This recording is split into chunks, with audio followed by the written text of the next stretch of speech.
Welcome everyone. In this video, I want to show you what I plan on planting in the fall garden. Enjoy. Okay, guys, so I'm about to tell you what I plan on planting in the fall garden. Here in Florida, we really need to start planting our seedlings in August and transplanting in September in order for us to have a fall harvest. Last year, I started in November, which only gave me like a few months, with my brassicas. This year, I'm going to start early. Um, I know that I could protect them with shade cloth as well as netting to keep pests off.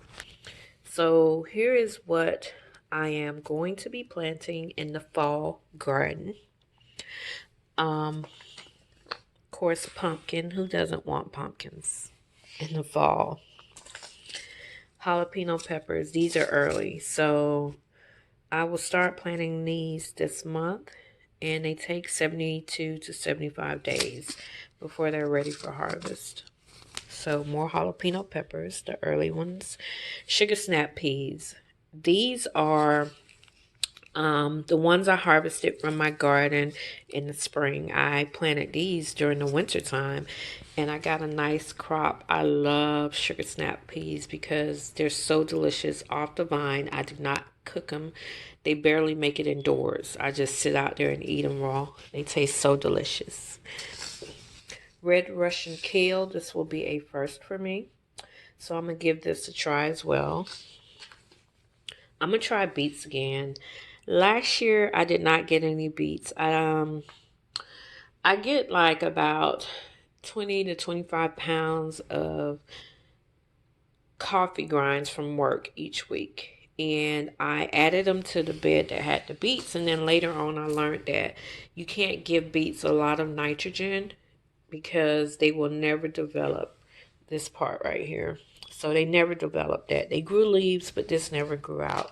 So I'm going to try beets again without adding coffee grinds. I don't add it directly in my garden anymore. I put it in my compost. I'm going to give spinach a try again. Last year it bolted, but it says here in my zone that I can start planting them in September. So we'll see how that goes. I'm gonna also keep them shaded. Last year they were out in direct sunlight, so we'll see how that goes. Radishes.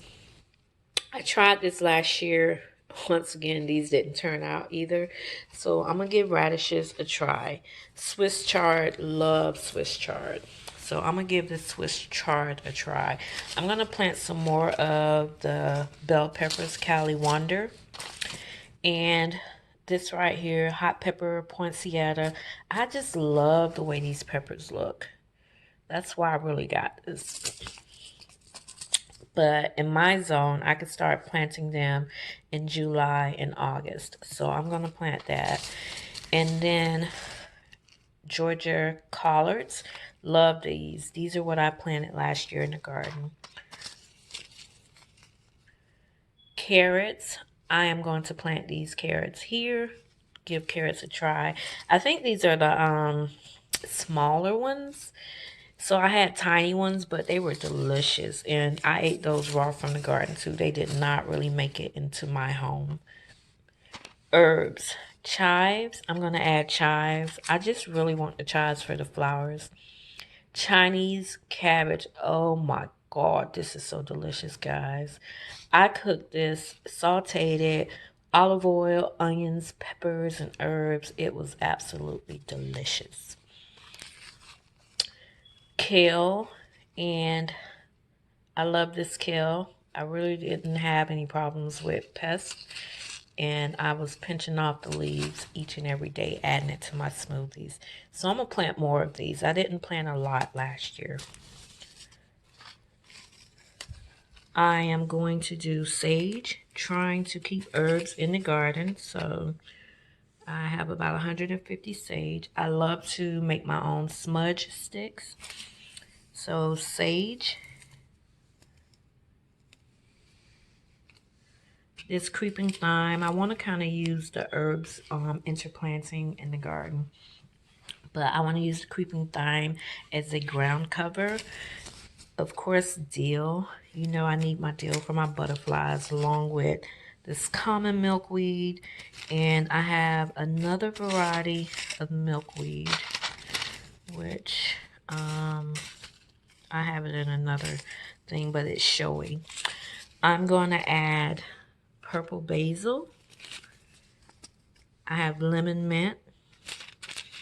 Like I said, I really want to have a lot of herbs interplanted this fall and winter. Something I didn't do last year. Rosemary, and I am going to get some more rosemary. And here's some milkweed I harvested from my plant. So milkweed, giant parsley Italian, and here's some more cabbage. These are the ones with the big heads, and sweet corn. So in my area, I can start planting these in July and August for fall harvest. And red yarrow, which is a perennial flower, gonna add that for the beneficials. And here's some stuff I want to try. Hybrid collard. These are supposed to be hardy and they like heat, so they won't bolt. And I'm going to try these because I was researching what tomatoes I can plant in Florida that are disease resistant. So I'm going to try planting these Old Brooks tomatoes and Malabar spinach. I'm going to start these this week because these are heat resistant spinach. So if my other spinach doesn't work out, at least I'll have the Malabar and the Egyptian spinach in the garden to have to harvest for my green leafy stuff. But I will have to build a trellis for these because the Malabar spinach likes to vine up. So this is what I have, guys, for the fall garden. I have a lot to do, and a lot of these I'm going to start planting these in the seed cups this month. And September, hopefully I will have the new area ready for these. And then I'll still have some, I'm going to do a lot of succession planting. So every 2 weeks I'll be planting new seeds. And that way, as I transition from the garden area with the peppers and the Black Beauty plants, I could just be moving stuff out of that garden and putting these into that garden as I'm harvesting from the new garden area. So that's what I have for the fall harvest, fall garden. I'm looking forward to it. It's a lot more than what I planted last fall. Last fall, you guys saw the small beds I had with the cabbage, the collards, and the Chinese cabbage and kale. So this year we'll try again with more varieties of stuff. But I do want to have tons of herbs. Like, herbs are really what I need to be interplanted in the garden to help things grow better. I did plant the mint with the collards because I read that it deters the cabbage looper. Because it was in the bed, I wasn't worried about it being invasive. And I had absolutely no issue with pests. So that's what I plan on doing, guys. And I will also do a later video with an update of the layout of the new garden area for the fall. I've been drawing it out on paper. So I'll keep you guys updated. Thanks for watching.